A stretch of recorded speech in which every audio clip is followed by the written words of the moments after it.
Dans cette vidéo, on va parler de l'endurance fondamentale et du fractionné. On verra notamment lequel de ces deux entraînements est le plus efficace pour progresser en cardio et quelle séance tu dois choisir selon ton profil individuel si tu veux progresser. Et reste bien jusqu'à la fin de la vidéo où je te montrerai comment tu peux combiner l'endurance fondamentale avec le fractionné dans ta semaine d'entraînement pour avoir les meilleurs résultats possibles. Si tu es nouveau sur la chaîne, je m'appelle Sean, je suis préparateur physique et j'aide les crossfitters à s'entraîner plus et à mieux performer grâce à une meilleure endurance. J'accompagne notamment Claudia Gluck qui a terminé 12e au CrossFit Games en 2024.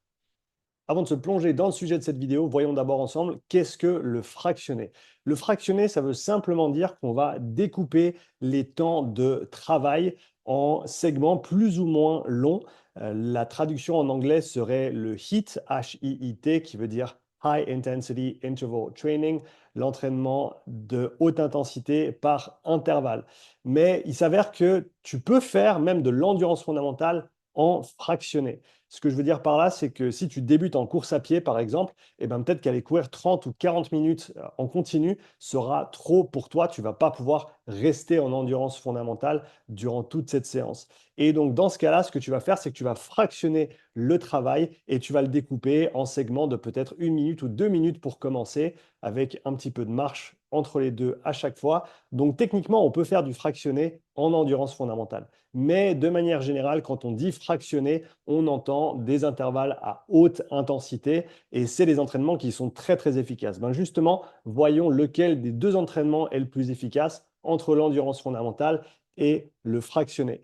Ce qu'il faut savoir, c'est que ces deux entraînements sont extrêmement efficaces pour progresser, même si dans la majorité des études que tu vois, on cite le fractionné comme étant plus efficace que l'endurance fondamentale. La vérité, c'est que les deux sont indispensables si tu veux progresser et l'endurance fondamentale demande un petit peu plus de temps pour voir les résultats, alors que le fractionné permet d'avoir des avancées, des progrès un petit peu plus rapides, surtout quand tu débutes et que tu n'en as jamais fait. Mais la vérité, c'est que ces deux entraînements sont importants. Et pour comprendre ça, je veux que tu imagines une usine à chaussures. C'est-à-dire qu'on a deux moyens de produire plus de chaussures. Soit on engage plus d'ouvriers qui vont à chaque fois pouvoir produire les chaussures, soit on va entraîner les ouvriers pour qu'ils puissent produire plus de chaussures par jour. Donc ça va être les deux moyens d'augmenter le rendement de notre usine. Et si tu réfléchis à ton corps et notamment à tes muscles, à l'intérieur de tes muscles se trouvent ce qui s'appelle des mitochondries. Et ces mitochondries, on va les entraîner, on va les développer via l'entraînement. Avec l'endurance fondamentale, on va principalement multiplier ces mitochondries et augmenter ta capacité mitochondriale. En gros, on va engager plus d'ouvriers pour ton usine à chaussures.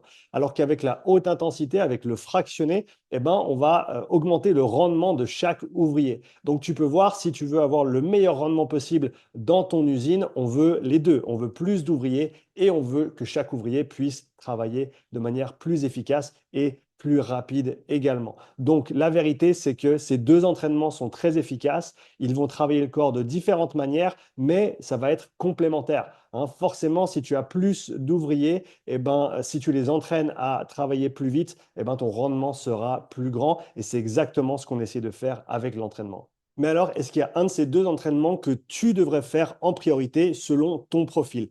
Pour répondre à cette question, il faut d'abord comprendre qu'on n'est pas tous faits pareil. On a certaines prédispositions génétiques à différents types d'efforts, notamment selon notre proportion de fibres rapides et de fibres lentes. C'est-à-dire qu'on va avoir des personnes avec un profil qui est très puissant, on peut dire qu'elles ont une grande proportion de fibres rapides, et des personnes qui ont un profil plutôt endurant avec une grande proportion de fibres lentes. Et de manière générale, ce que j'aime bien dire, c'est que le meilleur entraînement, c'est celui que tu n'as jamais fait. Le meilleur stimulus, c'est celui que tu n'as jamais eu. Et donc, l'idée serait d'entraîner ou d'utiliser l'entraînement qui va compléter ton profil. C'est-à-dire que si tu as un profil qui est plutôt endurant, que tu te sens à l'aise sur des longs entraînements qui ne sont pas très intenses, mais que tu as de la peine avec les entraînements courts et intenses, eh ben, il y a des chances que tu vas bénéficier du travail fractionné parce que c'est ce qui va venir compléter ton profil individuel. À l'opposé, si tu as un profil qui est plutôt puissant, eh ben, tu vas bénéficier de travailler à l'opposé de ça, c'est-à-dire travailler ton endurance fondamentale, travailler ta basse intensité et pouvoir compléter ce profil. Donc, c'est comme ça que tu vas pouvoir choisir la meilleure séance pour toi, mais idéalement, on veut combiner ces deux types de séances dans un programme d'entraînement. Et donc, pour ce faire, voilà quelques exemples que tu peux utiliser. Ici, si tu t'entraînes 3 fois par semaine, et cela peut être en course à pied ou en vélo, eh ben, tu vas vouloir faire de l'endurance fondamentale et du fractionné dans ta semaine. Ici, on voit un exemple avec 2 entraînements d'endurance fondamentale et un entraînement de haute intensité en fractionné. Ensuite, si tu t'entraînes 4 ou 5 fois par semaine, comme tu le vois ici, on va pouvoir augmenter le nombre de séances de fractionné. Mais même si tu t'entraînes 5 fois semaine, je te conseillerais de garder uniquement 2 séances de fractionné. Ici, je te donne un exemple de fractionné long et de fractionné court que tu peux utiliser, ainsi qu'une séance d'endurance fondamentale longue qui va pouvoir durer 1 heure et demie, voire plus, selon ton niveau d'entraînement. Et c'est comme ça que tu vas pouvoir combiner ces différentes séances dans ta semaine d'entraînement pour avoir les meilleurs résultats en gardant un équilibre entre l'endurance fondamentale et l'entraînement en fractionné. Maintenant, si tu veux savoir à quelle zone correspond l'endurance fondamentale pour tes entraînements, je t'invite à regarder cette vidéo juste ici. Merci d'avoir participé à celle-ci. J'attends tes commentaires si tu as des questions et on se voit dans la prochaine vidéo.